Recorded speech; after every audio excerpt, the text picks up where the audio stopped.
नमस्कार मेरे प्यारे विद्यार्थियों, आप सभी का सिलेक्शन मंच पे स्वागत है। और आज आपके जी गुरु उदित सर एक रिपोर्ट को प्रस्तुत करने वाले हैं, यानी कि रिपोर्ट को चर्चा करने वाले हैं, जिसका नाम है world press freedom index report 2024 के बारे में। यानी कि एक ऐसी रिपोर्ट जिस रिपोर्ट के माध्यम से हमें ग्लोबल लेवल पे, यानी कि वैश्विक स्तर पे जो पत्रकारिता है, जो जर्नलिज्म है, इसके बारे में एक एक लेखा जोखा कहने के हमें मिलता है। और जो पत्रकारिता होती है, जिसको जर्नलिज्म बोला जाता है, पत्रकारिता कहते हैं कि हमारे संविधान में एक चौथा स्तंभ के रूप में जाना जाता है। यानी कि भारत में जो जो भी पॉलिटिकल सिचुएशन है, इस पॉलिटिकल सिचुएशन में जो भी जर्नलिज्म है वो देश का चौथा स्तंभ कहलाएगा। यानी कि अगर हम president, supreme court of India और संसद, इन तीनों में से अगर चौथा पार्ट जो आएगा वो आपका पत्रकारिता कहलाता है। पत्रकारिता समाज का एक ऐसा आईना कहलाएगा बच्चों, यानी दोस्तों, जो एक प्रकार से हमारी बातों को, यानी कि आम आदमी की बातों को सरकार तक पहुंचाने का, और वैश्विक स्तर पे जो हमारे समाज में बहुत सारी चर्चाएं होती रहती हैं, चाहे वो आपका ग्लोबल पैंडेमिक की हो, या इन्वायरमेंटल की बात हो ऐसी, या फिर सोशल एक्टिविटीज की बात हो, इन सारी चीज़ों के बारे में पत्रकारिता से ही कहीं न कहीं चीज़ों को ज़्यादा मोबिलाइज किया जाता है, चीज़ों को ज़्यादा एक्सिक्यूट किया जाता है। तो वैश्विक स्तर पे प्रत्येक वर्ष, यानी कि 3 मई के दिन वर्ल्ड प्रेस फ्रीडम डे को सेलिब्रेट करते हैं, जो सामने ये मेंशन किया गया, वर्ल्ड प्रेस फ्रीडम डे। इस वर्ल्ड प्रेस फ्रीडम डे के उपलक्ष्य पे अभी हाल ही में, यानी कि कल के दिन, world press freedom index report 2024 को दोस्तों ये प्रस्तुत किया गया, इस रिपोर्ट को। और इस रिपोर्ट के माध्यम से ये व्यक्त किया गया कि वैश्विक स्तर पे विभिन्न देशों की जो स्थिति है रिपोर्ट्स करने के मामले में, पत्रकारिता करने के मामले में, वो किन किन लेवल्स पे हैं। क्या भारत की पत्रकारिता किसी प्रेशर में कार्य या दबाव में कार्य करती है, या पड़ोसी मुल्कों की बात करें, वहां की पत्रकारिता कौन से लेवल पे है, या फिर अन्य कंट्रीज की बात करते हैं, वो किस लेवल पे, इनकी बातें यहाँ पे हम लोग करने जा रहे हैं।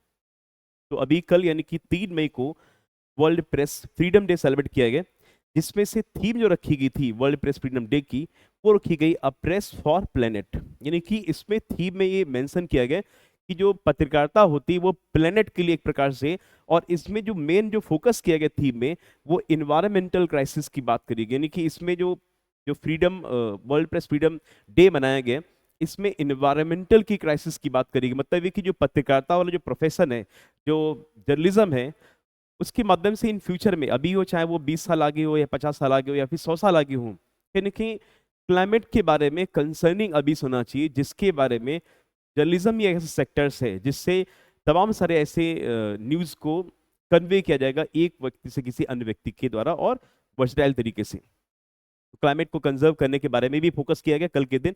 और साथ साथ जो मेन ऑब्जेक्टिव है रिपोर्ट्स का, वो जर्नलिज्म की स्थिति को शो करने के लिए व्यक्त किया गया। तो कल, यानी कि 3 मई को world press freedom day celebrate किया गया। इस स्पेसिफिक ओकेजन पे, जिसकी थीम जो रखी गई थी अ प्रेस फॉर प्लेनेट, इस स्पेसिफिक ओकेजन पे रिपोर्टर्स विदाउट बॉर्डर्स, एक ग्लोबल, एक ऐसा संस्थान है, ये देखिए ग्लोबल एक वैश्विक संस्थान है, जिसके द्वारा इस पर्टिकुलर रिपोर्ट को प्रस्तुत किया गया। और ये रिपोर्टर्स विदाउट बॉर्डर्स एक ग्लोबल एक इंस्टीट्यूशन कहलाया गया, जिसका हेडक्वार्टर पेरिस फ्रांस में, जिसने इस रिपोर्ट को प्रस्तुत किया हुआ है। और इस संस्थान के जो वर्तमान में डायरेक्टर जनरल हैं, उनका नाम है रिबेका विंसेंट, है ना। रिबेका विंसेंट इसके डीजी हैं, रिपोर्टर्स विदाउट बॉर्डर्स के। और इनके द्वारा इस रिपोर्ट्स के बारे में भी कुछ स्टेटमेंट्स बोले गए। और इस पूरी रिपोर्ट्स में ये बात निकल के सामने आई हुई है कि वैश्विक स्तर पे जो भारत का जो जो स्टैंडर्ड है, जो कहीं न कहीं पत्रकारिता के मामले में, वो पिछले वर्ष की अपेक्षा, यानी कि अगर हम 2023 की चर्चा करेंगे, 2023 से 2024 के बीच में, तो कहीं न कहीं कुछ अंकों का सुधार जरूर आया हुआ है। लेकिन वैश्विक स्तर पे जो प्रेस फ्रीडम इंडेक्स रिपोर्ट कह रही है, काफी तक खराब कंडीशन है भारत की प्रेस के मामले में। आइए जाने देखते क्या इसमें रिपोर्ट में मेंशन किया गया। वर्ल्ड प्रेस फ्रीडम इंडेक्स की रिपोर्ट में 2024 में दोस्तों, इंडिया की रैंक जो मेंशन करी गई है, वो 159 रैंक है। यानी कि भारत 159 रैंक पे है world press freedom index report में, विद द स्कोर ऑफ 31.28। यानी कि भारत 100 स्कोर, यानी कि 100 अंकों में से 31.28 अंकों के साथ 159वें रैंक पर है। और वहीं अगर पिछले साल की बात करते हैं, तो पिछले वर्ष 2023 में इसकी जो रैंक मेंशन करी गई है, वो 161 रैंक है, 161 रैंक मेंशन करी गई। यानी ये कह सकते हैं कि पिछली बार से इस बार रैंकिंग की स्थिति तो लगभग कुछ हद तक बेहतर रही, यानी कि अच्छी रही जाकर के। लेकिन ओवरऑल अगर देखते हैं यहाँ पर, यानी कि कंप्लीट अगर देखते हैं, तो ये जो 159 रैंक बच्चों में मेंशन करी गई, ये 180 देशों में है। आप समझ रहे हैं ना, 180 देशों में 159 रैंक का मतलब हो जाएगा कि भारत की जो प्रेस की जो स्वतंत्रता है ना, एक एक एक प्रिंसिपल होता है, सिद्धांत है कि प्रेस की स्वतंत्रता का सिद्धांत होना चाहिए। लेकिन भारत में प्रेस की स्वतंत्रता ना के बराबर कहने के इससे ये दिख रहा है कि भारत के प्रेस की स्वतंत्रता के मामले में कहीं ना कहीं डाउन टू अर्थ आता है, यानी कि कहीं ना कहीं जीरो लेवल पे पहुंचता है या फिर खराब रैंक में। तो 2024 में जो world press freedom index reporters without borders के द्वारा इंडिया की रैंक यानी कि भारत की रैंक 159 है 31.28 स्कोर के साथ। और इसके अलावा जो फर्स्ट रैंक पे जो कंट्री मेंशन किया गया बच्चों, ये नॉर्वे, यानी कि नॉर्वे, ज्यादा करके नॉर्वे, डेनमार्क, स्विट्जरलैंड ऐसे कंट्रीज हैं जो तमाम सारी वैश्विक रैंकिंग में प्रथम में या टॉप 10 में आते हैं। इस बार अगर हम देखते हैं कि नॉर्वे की कौन सी रैंक रही वर्ल्ड प्रेस फ्रीडम इंडेक्स में, तो नॉर्वे की रैंक बच्चों रही है प्रथम स्थान पर with A score of 91.89 score के साथ, यानी कि 100 में से 91.89 इस स्कोर के साथ नॉर्वे प्रथम स्थान पे।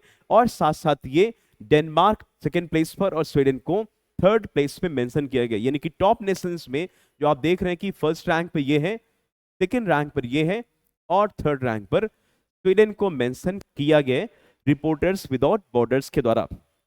अगर कहीं भी अगर रिपोर्टर्स विदाउट बॉर्डर्स को RSF के साथ मेंशन किया जाए, तो RSF का ही मतलब रिपोर्टर्स विदाउट बॉर्डर्स होता है। एक्चुअली पेरिस लैंग्वेज में रिपोर्टर्स सैंस फ्रंट बोला गया पेरिस भाषा में, और इसको अगर इंग्लिश की लैंग्वेज में बात करते हैं तो रिपोर्टर्स विदाउट बॉर्डर्स बोला गया, राइट नाउ। तो ये कंफ्यूजन नहीं रखेगा, RSF लिखा हो या फिर रिपोर्टर्स विदाउट बॉर्डर्स लिखा होगा, सिमिलर बात है अपने आप में। तो टॉप नेशंस में नॉर्वे, डेनमार्क और स्वीडन स्वीडन जैसे कंट्रीज को मेंशन किया गया। इंडिया इस रैंक पर है। वहीं पर अगर हम अपने पड़ोसी मुल्कों की बात करते हैं, जहां पर ये आपका ये पाकिस्तान की बात करें या फिर श्रीलंका की बात करते हैं, पाकिस्तान की रैंक कुछ हद तक इंडिया से बेटर लग रही है। 152वें रैंक पर इंडिया पाकिस्तान की रैंक है और श्रीलंका की रैंक 150वीं रैंक पर है। यानी कि हमारे जो पड़ोसी मुल्क हैं, उन पड़ोसी मुल्कों में भारत की अपेक्षा प्रेस के मामले में काफी तक अच्छी स्थिति दर्शाई गई है रिपोर्टर्स विदाउट बॉर्डर्स के द्वारा। अगर हम इसी प्रकार से ये देखते हैं कि अगर बॉटम नेशन की बात करते हैं, इस बार जो बॉटम नेशन 2024 की लिस्ट में जो बॉटम नेशंस में आए, यानी कि खराब जो वर्स्ट नेशन है रिपोर्टिंग के मामले में या फिर पत्रकारिता के मामले में, वो इरिट्रिया है 180 रैंक पर, फिर ये सीरिया है 179 रैंक पर और अफगानिस्तान को 178 रैंक पर मेंशन किया गया। यानी कि सबसे जो खराब रिपोर्टर्स के एक पत्रकारिता के मामले में, जो यानी कि प्रेस के मामले में जो सबसे खराब रैंक आई हुई है, वो इरिट्रिया की आई हुई है दोस्तों, याद रखिएगा, और अफगानिस्तान की और सीरिया की। इन सब स्थितियों के अंतर्गत ये भी देखा गया कि इजराइल और फलस्तीन में जो भी अभी रिसेंटली कई सारे ऐसे मुद्दे हुए, आपस में एक वार की बात ले जा करके, और वैश्विक स्तर पे चाहे वो रसिया हो चाहे यूक्रेन हो, हर एक कंट्रीज में रिपोर्टिंग के मामले में कहीं ना कहीं चीजें चेंजेस दिखी जा करके। तो ये एक कंसर्निंग मामला है कहने की भारत के लिए कि भारत इस रैंक पे काफी तक खराब स्थिति में वर्ल्ड प्रेस फ्रीडम इंडेक्स के अंतर्गत। इस प्रकार की रिपोर्ट्स को सबसे पहली बार 2002 में पब्लिश किया गया था दोस्तों, याद रखिएगा। और एक समय की बात है जब ये कोलंबिया के एक पर्सनालिटी जिनका नाम है क्लासी, एक रिपोर्टर्स ऑलरेडी ये पहले रह चुके, जर्नलिज्म रह चुके, जर्नलिस्ट रह चुके, जिनका नाम गुइलेर्मो कानो था, है ना। गुइलेर्मो कानो को भी एसिसिनेट किया गया था, मतलब राजनीतिक दृष्टि से उनको एसिसिनेशन, मतलब उनका कहीं कहीं शॉर्टेड किया गया था। वो भी उसी जर्नलिज्म के हेड ऑफिस के सामने ही किया गया था। और ऐसे करके 2018 की या 19 की बात है, जमाल खगोसी भी एक ऐसे पत्रकार हुआ करते थे जिनका जो शॉर्टेड किया गया था सऊदी अरब जैसे कंट्रीज में। तो वैश्विक स्तर पे ये नेगेटिव क्वेश्चन से शॉर्टेड के अंदर नहीं आते, लेकिन जब अगर कोई क्रिटिसाइज वाले क्वेश्चन होते हैं तो वो आपके एग्जाम में आ सकते हैं। जमाल खगोसी का क्वेश्चन 2018 17 18 18 19 के आसपास काफी तक पॉपुलर क्वेश्चन था। गुइलेर्मो कानो का भी क्वेश्चन 2010-11 के आसपास काफी पॉपुलरिटी थी इनके करंट अफेयर्स के रिगार्डिंग। तो याद रखिए बच्चों, कई सारे क्वेश्चन बनते हैं पत्रकारिता के बारे में। जब भी अगर क्वेश्चन आपके एग्जाम में पूछे जाएं तो आप लोग अच्छे से इसको प्रिपेयर कीजिएगा। तो ऐसी बहुत सारी इंफॉर्मेशन के लिए आप लोग लगातार जुड़ते रहिए सिलेक्शन मंच के साथ, उदित सर के साथ। Thank you to all, God bless, thank you.